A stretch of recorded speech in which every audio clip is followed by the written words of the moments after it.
thank you, first of all, for inviting me. It's amazing to see so many people here talking about such an important issue at the moment.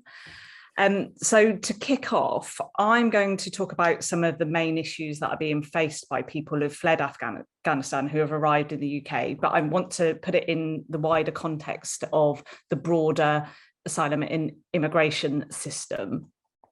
So one of the key factors we've seen in recent weeks is that there have been thousands of people arriving at the same time at very short notice, which of course has meant there's been a lot of emergency measures that have needed to be put in place, and the Home Office has had to kind of ensure that people get roofs over their heads quite quickly.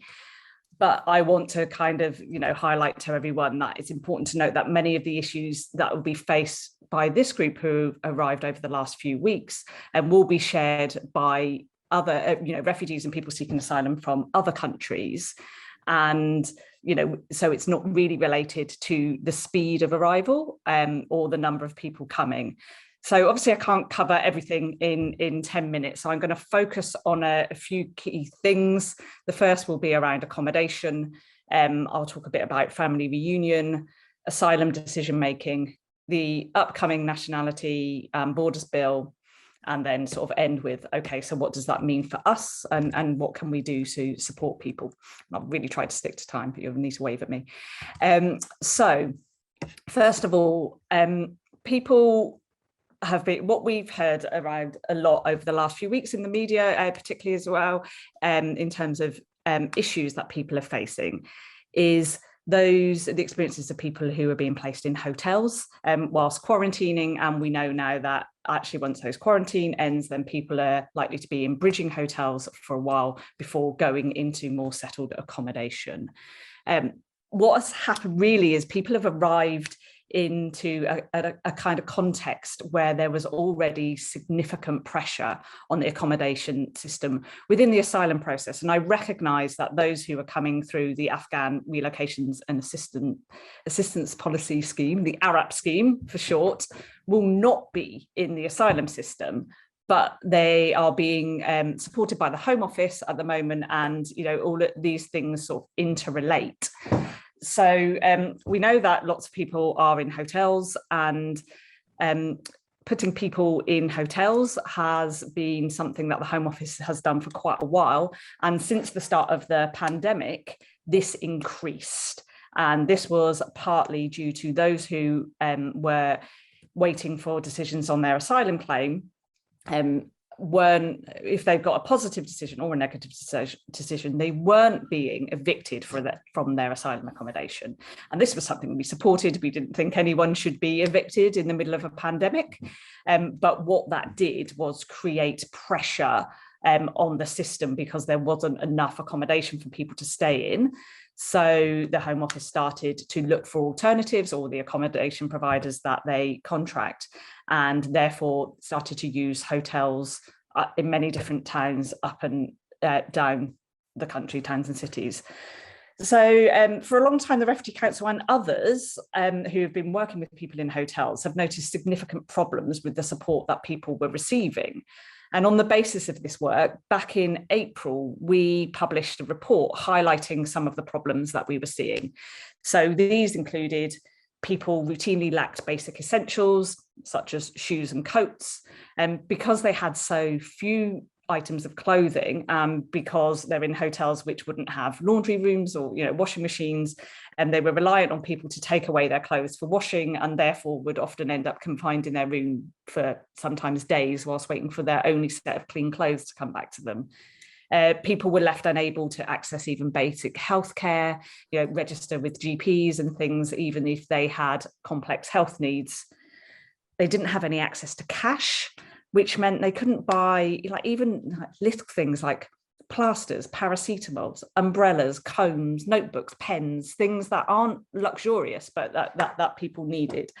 And another big issue was around people not having digital access to the internet, either through not having handsets or Wi-Fi not being available. And clearly this is a big issue when you're in a pandemic, and now access to services is going increasingly digital, and people needed to keep in touch with their friends and family.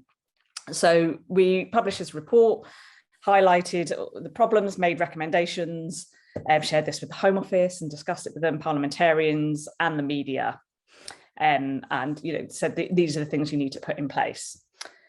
So 5 months on, yesterday, based on our experience of supporting Afghans in hotels, at the Refugee Council, we issued a press release which highlighted people had no access to essentials such as sanitary towels, toothpaste, nappies, and medicines.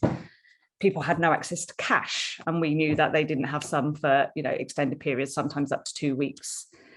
People were struggling to maintain contact with their family members, including children back in Afghanistan. The issue of digital access come again, but also in a general context, people had no real access to information about what was happening to them.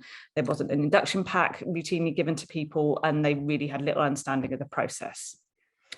So obviously this mirrors what has happened in a similar context with people seeking asylum, and it seems that no learning has happened to sort of improve those situations.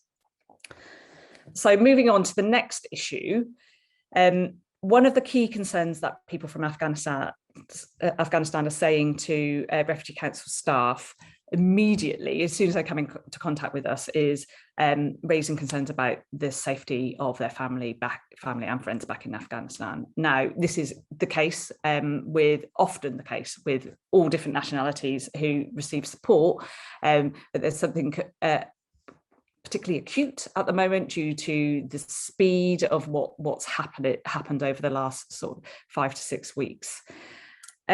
So in terms of the rules in the UK around family reunion, if people are granted refugee status, then they have the right to apply for family members to join them. Unfortunately, the family members who they can apply to join them is a really, really restrictive list. So it's mainly spouse or partner or dependent children who are under 18. If you're an unaccompanied child, so if you've come to the UK alone and then you're granted refugee status, you have no rights to apply for family reunion for people to join you. So we and others think this is really restrictive and doesn't reflect the makeup of many families or those who could be at risk, and those rules really need to change. Of course, many people coming through the programmes like the Arab scheme won't be granted refugee status. So their family reunion rights will be more complex in some ways and have different problems associated with them. The process is costly. There are rules attached to it around English language because they face an uphill battle. Our concerns about this, there are many concerns about this, but chiefly without a safe route to come to the UK, people will start to resort to making independent, dangerous journeys to reach their families here, and nobody wants to see that. So there's a big piece of work to be done on family reunion. Asylum decision making. So the asylum process in the UK is difficult, often slow, and the last government statistics, which were published only 2 weeks ago, showed that there's a backlog of people waiting for an initial decision that is now over 70,000 people. Of that 70,000, over 3,000 have fled Afghanistan. Nearly 55,000 of those have been waiting for more than 6 months for a decision on their asylum claim. Now, behind those numbers are people who are basically living in limbo, unable to get on with their lives and not knowing what their future holds. So in general, we'd like to see asylum decision-making sped up for all those waiting for a decision on their claim. In the Afghan context, it seems logical to have some kind of accelerated process, because if the UK government has been literally airlifting people out of the country because of the risk that they're at, then surely they accept that people's lives are at risk and therefore can speed up the claim on those cases. I'm on to the Nationality and Borders Bill now, and I can talk about this more in the discussion or if people have questions, but there's currently a big piece of legislation going through Parliament that, if passed, will have a significant and bad impact on those who arrive in the UK independently to claim asylum.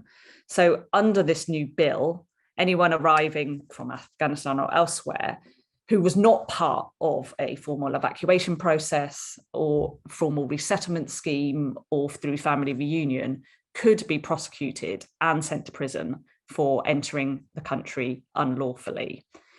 There are also plans in the bill and elsewhere to establish offshore processing centres, house people in large accommodation centres rather than in communities, and treat people differently depending on how they arrived in the UK rather than their need for protection. So this is an extremely worrying thing, which is, you know, on the horizon. This bill is about to enter committee stage in the House of Commons. So that's a fairly bleak picture, but I wanted to sort of highlight some of the things we can do as individuals and organisations to support people who are arriving in the UK. So I do recognise that there will be people who will be speaking after me who will talk about the very practical things that they have been doing over the last weeks to help people who have arrived. And you know, small things that may seem really small can have a massive impact on people. You know, if you only have one pair of socks, then having two pairs of socks makes a big difference, even though it seems quite small. So, you know, there is a lot of work around providing basics to people who are in hotels, clothing, toys for children. I recognise this is not always easy to do. It takes resources, it takes often donations, it takes a car, it takes knowing where people are. But you know, we've seen the impact that this can make on individuals.